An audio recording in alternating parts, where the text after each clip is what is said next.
Muy buenos días, sean bienvenidos a este nuevo video explicativo. Yo soy Nicola Acevedo y hoy estaremos hablando un poco sobre los elementos y el desarrollo de un noticiero radial. Un noticiero radial incluye diferentes elementos, por ejemplo, los titulares, los informes especiales, reportajes, entrevistas, segmentos de opinión, entre otros. Esos elementos se combinan para dar a la audiencia un panorama general de las noticias, tanto locales, nacionales o internacionales. Aunque tenemos que tener en cuenta que existen noticieros radiales especializados para diferentes secciones. Por ejemplo, noticieros deportivos, noticieros culturales, noticieros políticos, entre otros. La estructura principal de un noticiero radial convencional podría empezar por los titulares, anunciando algún tipo de noticia de última hora, si es que en este caso la hay, y continuar con análisis o entrevistas según sea necesario. Por otro lado, el desarrollo de un noticiero radial contiene una preparación previa que se debe realizar para el éxito del mismo. El equipo de un noticiero radial debe trabajar arduamente hasta en la preproducción, es decir, el locutor debe saber perfectamente qué es lo que va a decir antes de realizar el reportaje. Muchas veces estos se guían por guiones específicos presentados en una pantalla frente a ellos para poder evitar errores a la hora del reportaje. Posterior a ello se realizan trabajos de corrección y de purificación del audio y edición de efectos de sonido para poder generar un audio de calidad que se pueda producir a la audiencia. A continuación estaremos observando un ejemplo de cómo podría ser un noticiero radial, en este caso deportivo. Buenos días, queridos oyentes, sean bienvenidos a una nueva apasionante jornada llena de análisis e información. Soy Nicola Acevedo y están escuchando 99.5 La Voz del Deporte. Comencemos la edición con algunas noticias de automovilismo. Y así es, queridos oyentes, la pasada jornada de la Fórmula 1 se completó con éxito y aquí van algunos datos especiales sobre el circuito. La carrera se llevó a cabo en el circuito Albert Park en la ciudad de Melbourne, en Australia, el cual cuenta con 5.278 metros de longitud y unas 58 vueltas para darnos un total de 306.1 kilómetros recorridos. Cuenta con 14 curvas en donde 5 son a la izquierda y 9 a la derecha. Es un circuito de media alta carga y al ser callejero su agarre va mejorando a medida que va avanzando la carrera.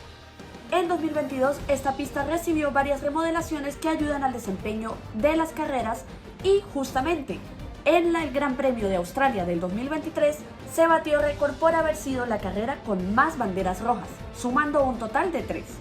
Pero en otras noticias, ¿se puede decir que Australia fue una carrera entretenida solamente porque no ganó Max Verstappen?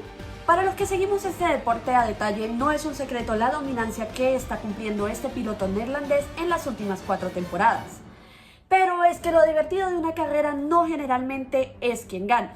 Y es que sin importar quiénes se hayan coronado en el podio, la carrera de Australia fue una un poco controversial debido a los retiros de Max Verstappen y Lewis Hamilton por fallas en sus autos y el accidente de George Russell al final de la carrera. Pero seamos sinceros, ¿se trató de una carrera que nos mantuviera enganchados al televisor desde el principio a fin? Realmente no. Y es que según los análisis de los estudios de telemetría de las escuderías, esta carrera contó con más de 200 cambios de posición, aunque la mayoría de los adelantamientos ocurrieron en las primeras 20 vueltas. Esto siendo ayudado por los abandonos y el Virtual Safety Car. Pero tuvimos un podio diferente, ¿verdad? Esto es totalmente cierto. La victoria fue obtenida por el piloto español Carlos Sainz, seguido por su compañero de equipo Charles Leclerc, obteniendo el tan esperado 1-2 de Ferrari, siendo seguidos por el piloto británico Lando Norris en tercera posición. Pero tenemos que tener en cuenta que lo diferente no siempre es sinónimo de acción en la pista. Por otro lado, en noticias informativas tenemos avances de la denuncia de Susie Wolff con la Federación Internacional de Automovilismo. Recuerdan a la Federación Internacional de Automovilismo diciendo que iba a investigar un posible conflicto de intereses entre Susie y Toto Wolff para luego retractarse. Pues Susie no lo dejó ahí y ahora ha denunciado a la FIA.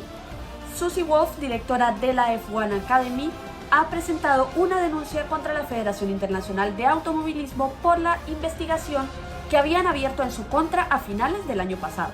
Esto debido a un posible conflicto de intereses con su esposo Toto Wolff, quien es director principal del equipo Mercedes y al ella estar trabajando directamente con el grupo de Formula One NIP. Pero ¿qué es lo que realmente dice Susi?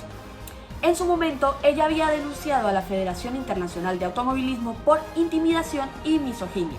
Pero el día de ayer, que fue confirmada la denuncia, ella establece que no hubo transparencia ni credibilidad en la FIA para poder explicar de dónde salió esta información. Y que si bien es cierto para varios que el silencio otorga responsabilidad, realmente no lo hace.